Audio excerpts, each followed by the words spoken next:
back. Welcome back to the BBS. We want to say thank you for staying with us.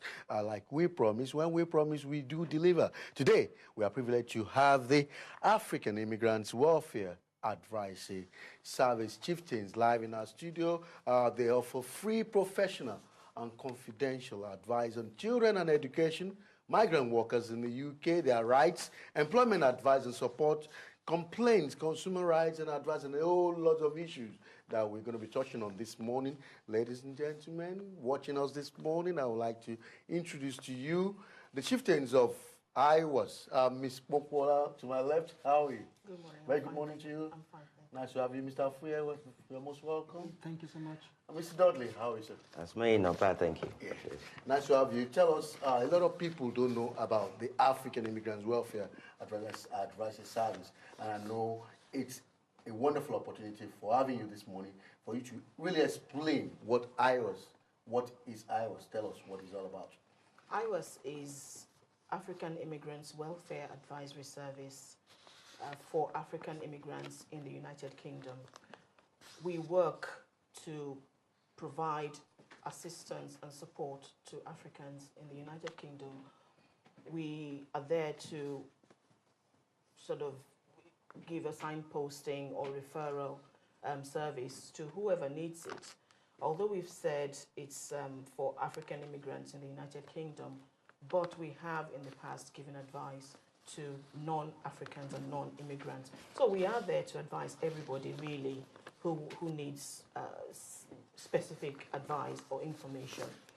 We found out that due to our culture, we Africans or immigrants do not know where to go for advice, and most people actually do rely on friends or second-hand information, and that usually leads to complications in certain areas of their lives.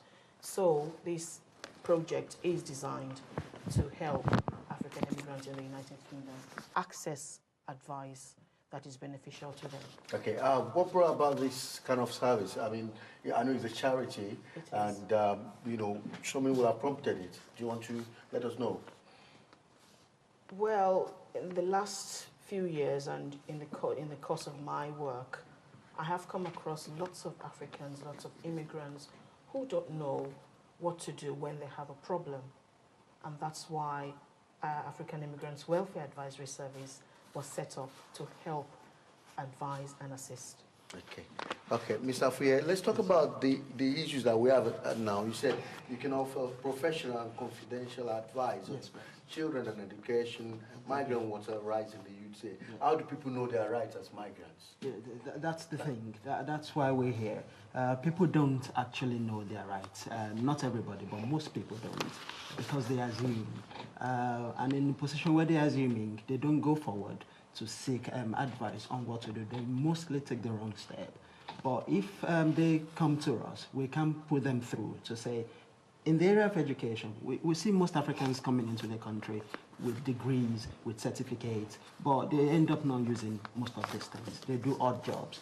But we're talking a situation whereby you can transfer skills into what obtains here in the UK. Possibly start by doing volunteering, or you go on another training and you get into the system. It's all about trying to integrate them. So when they come to us, we put them in line on what to do, how to do them, and they get there, and things change for them, to be quite honest. Do you want to, I know you wouldn't like, for confidentiality's sake, you wouldn't like to mention instances of people that have benefited from this advice, but you know, some people, a lot of Africans, do believe they want to hide whatever happens to them. Absolutely. They're not free to come out to, you know, seek for advice. Seek for advice.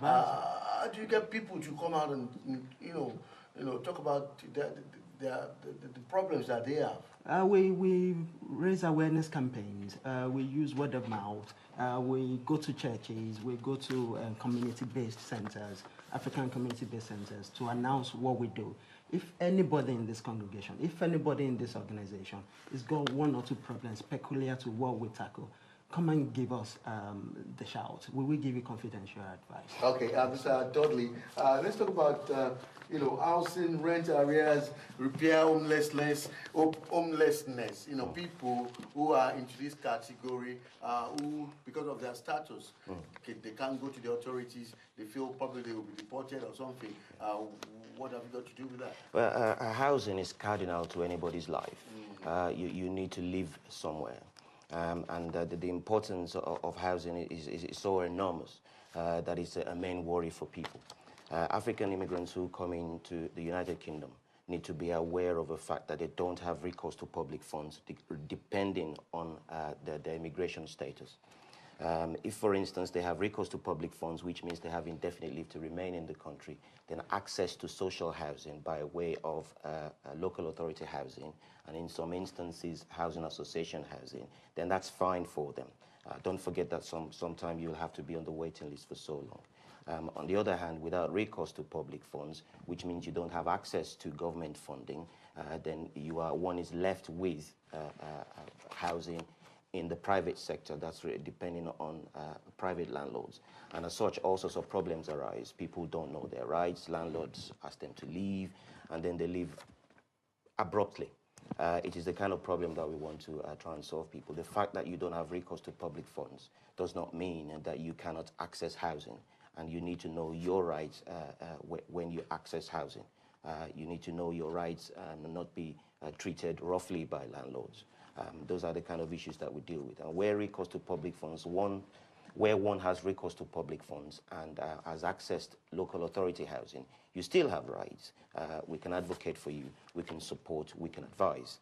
Those are the kind of issues that we deal with where housing is concerned. Okay, Ms. Pukola, you are a big-time solicitor, and you actually deal in children and education. Now, tell us what parents can benefit. Parents who are African immigrants who has one or two problems with issues relating to children education, what can they benefit from your charity? We can advise and assist when they come into the country. For new immigrants, when they come into the country, we can assist them in accessing the education system, ensuring that they are placed in schools that is convenient for the children. Also, integrating into the school system for young children is quite tough on them because they are moving from one culture to another, and most of them find it generally difficult in terms of language, in terms of culture. They find it difficult to integrate. So as an organization, we will try to educate them on what to expect, what to do when they come in and when they start going to school. When they start school, there are so many problems. Sometimes they don't understand how the teachers speak. It creates problems for those children. They don't understand most things, and they just go home and they don't do anything. They don't say anything until it gets worse, and then it becomes a problem.